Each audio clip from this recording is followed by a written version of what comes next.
Russia कई सालों से भारत को हथियार देता आ रहा है। दोनों देशों के बीच सैन्य हथियारों को लेकर कई समझौते हुए हैं। भारत ने एक बड़ा कदम उठाया है। बहुत जल्द स्थानीय रूप से असेंबल किए गए इग्ला एस सिस्टम प्राप्त होंगे। ये जो जॉइंट प्रोडक्शन है फिर इंडिया के साथ, ये पाकिस्तान के लिए भी बहुत बड़ा सेटबैक होगा। नई Igla S hand held anti aircraft missile भारतीय सेना की ताकत में काफी इजाफा करेगी। उसके साथ जो भी आर्म्स, एम्यूनिशन और दूसरी चीजें होंगी, इंडिया को वो प्रोवाइड करने की बात करेगा। हो सकता है टेक्नोलॉजी ट्रांसफर भी करे। रशिया के साथ ट्रेड मना करता है यूरोप और अमेरिका, जो इसके साथ ट्रेड करेगा उसके ऊपर सैंक्शन लगा देंगे रशिया यूक्रेन की वॉर की वजह से। लेकिन इंडिया ना डर है, वो रशिया से पहले भी ट्रेड कर रहा है, पहला दौरा रशिया का कर लिया, रशिया ने हाई सिविलियन अवार्ड दे दिया।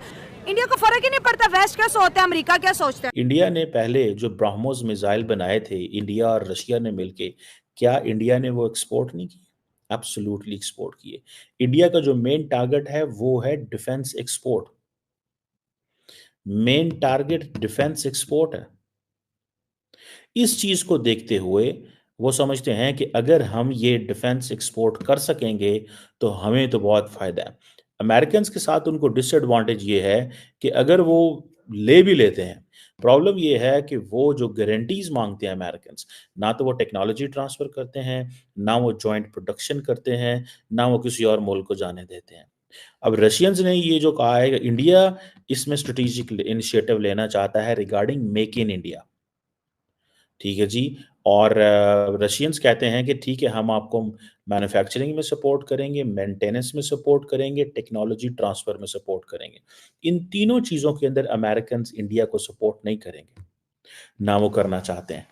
सो इंडिया के लिए जिस चीज़ की ऑफर है वो ये है, लेकिन प्रॉब्लम ये है रशिया की बहुत सारी जो शिप्स हैं, रशियन शिप्स और बाकी शिप्स जो रशियन ऑयल लेके जा रही हैं, उनको प्रेसिडेंट ट्रम्प जो है वो सैंक्शन कर रहे हैं, जिसकी वजह से बहुत सारा तेल जो है वो इंडिया नहीं पहुंचेगा। सो इस चीज को थोड़ा सा जहन में रखें कि ये चीजें हैं।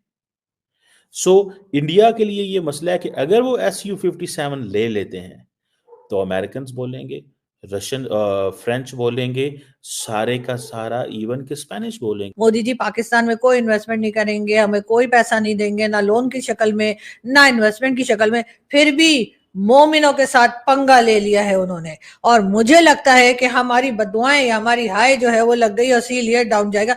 अभी भी टाइम है मोदी जी, पाकिस्तान के साथ हाथ मिला लीजिए, पाकिस्तान के साथ ट्रेड शुरू कर दीजिए और कहिए कि जी पाकिस्तान जो है वो जितना मर्जी पैसा ले ले, कोई बड़ी बात नहीं है, आप तो इधर देते ही रहते हैं, कभी किसी कंट्री को कभी किसी कंट्री को, तो फिर एक बार पाकिस्तान को भी ट्राई करके देख लीजिए। मुझे यकीन है कि आपका जो एक्सपीरियंस है वो अच्छा ही रहेगा। लेकिन फिलहाल खैर इस किस्म की रिपोर्ट जो है वो IMF की तरफ से आ रही है और हमें लगता है कि इसके ऊपर यकीनन मोदी जी की गवर्नमेंट जो है वो नजर रखे होगी। और वैसे इस वक्त भी कुछ लोग कह रहे हैं कि थोड़ी इकोनॉमी उनकी वैसे भी डाउन गई, लेकिन हमने तो सुना था नंबर 3 पे जाने वाले, कभी नंबर 4 पे जाने वाले। लेकिन जाहिर है कि अगर आप पाकिस्तान के साथ अपने हालात सही नहीं करेंगे तो इकोनॉमी तो डाउन जाएगी ना। इसलिए कि ऐसा तो नहीं है ना, पड़ोसी देख रहे हैं कि आप लोग क्या लड्डू पेड़े और क्या रबड़ी खाने। इसके पीछे एक सबसे बड़ी थ्योरी आप बार बार इस्तेमाल करते थे कि हम कन्वेंशनल वार नहीं लड़ सकते भारत के साथ, क्योंकि भारत देश बहुत बड़ा है, बहुत बड़ा कंट्री है, और आज तो उनके पास फाइनेंशियल स्ट्रेंथ भी मौजूद है और आज उनके पास मिलिट्री स्ट्रेंथ भी मौजूद है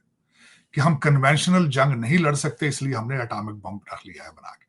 लेकिन उसके बाद आपने अखराजात कम क्यों नहीं किए अपनी आर्मी के? आपने लोगों की वेलफेयर पे पैसे क्यों नहीं लगाए? फिर उसके बाद आपकी इकोनॉमी और लोगों की तालीम बेहतर क्यों नहीं हो रही फिर उसके बाद? क्योंकि आप सिंसियर ही नहीं है पाकिस्तान के साथ। आप बल्कि आज अगर देखा जाए तो आप ट्रेड के अलावा, ट्रेड और एजुकेशन के बगैर यू कैन नॉट सर्वाइव। और उसके तरफ दोनों चीजों की तरफ इनकी तवज्जो नहीं है। दोनों तरफ आप बांग्लादेश को 4 मिसाइल दे देंगे, क्या फर्क पड़ेगा? भारत उसके साथ टिट फॉर टैट और कुछ कर लेगा, वो बलूचिस्तान पे ज्यादा जोर दे देगा, फिर क्या करेंगे? वो इस वक्त तालिबान को मजीद वो साथ देखे ना, दुनिया के अंदर there is no free lunches. अगर वो तालिबान के पास जाएंगे, तालिबान उनकी बात सुनेंगे, तो तालिबान उनके साथ बात कर भी रहे हैं। आपके पास सिर्फ एक ही स्ट्रेंथ मौजूद थी आलिया कि Afghanistan is a land lock, और आप कराची की पोर्ट से जो उतरता था तालिबान लेके जा, वो चाबहार की तरफ जा रहे हैं सारे। उन्होंने काउंटर कर लिया, वो चाबहार से सारा कुछ कर लेंगे। आपकी ये जो एक स्ट्रेंथ थी आपकी, ये भी खत्म हो जाएगी, उसके बाद खत्म हो रही है बल्कि। तो दर हकीकत मेरे ख्याल में कोशिश करनी चाहिए कि एक तो बच्चों की तालीम पे तवज्जो दें, बेचारे समुद्रों में मर रहे हैं, गुर्दे बिक रहे हैं, कि तरस करें।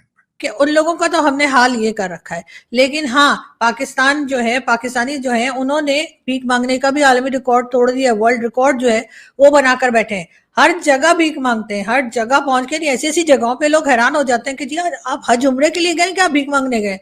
यही हाल पाकिस्तान में भी आप किसी से भी मिल लें, 2-4 दिन के बाद वो आपसे कोई ना कोई अपनी दुख भरी कहानी जरूर सुनाता है। और वो दुख भरी कहानी सुनने के बाद आपका यही होता है कि अगर आपके पास थोड़े से भी पैसे हैं तो आप जेब में हाथ डालते हैं और कहते हैं कि ये लो बीबी और निकलो इधर से। तो बात सारी ये है कि यहाँ पर तो तरीका यही हो गया है।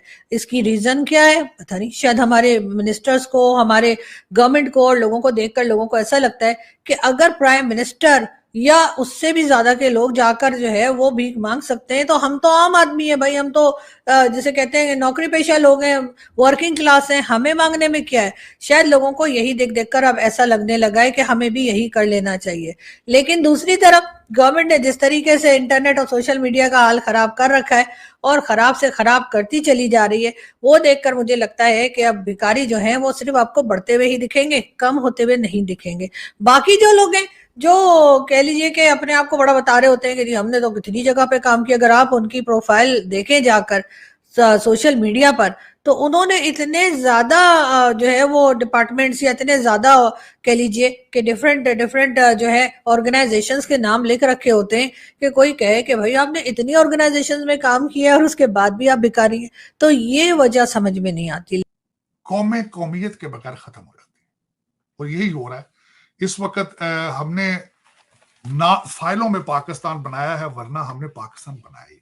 हमने लोगों के साथ 1947 में एक धोखा किया है, वो भी रिलीजन की बेस पे, और हमने जस्टिफाई उसको नहीं किया। लोगों को पाकिस्तान दिया ही नहीं।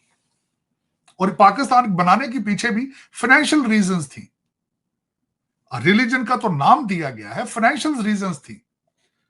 आप तालीम से नफरत कर गए थे, मौलवी ने आपको कह दिया था इंग्लिश पढ़ोगे काफिर हो जाओगे, तो काफिरों की जबान है। आपने अर्थशास्त्र को डिनाई कर दिया था क्योंकि ये हिंदुओं ने लिखी। आपने ये सारी चीजें खुद अरेंज की हैं। आप आज भी खुदारा इन चीजों से ऊपर, आज गोरों की किताबें तो पढ़ के देखे ना, एमबीबीएस करते हो तो एमबीबीएस किसने बनाया?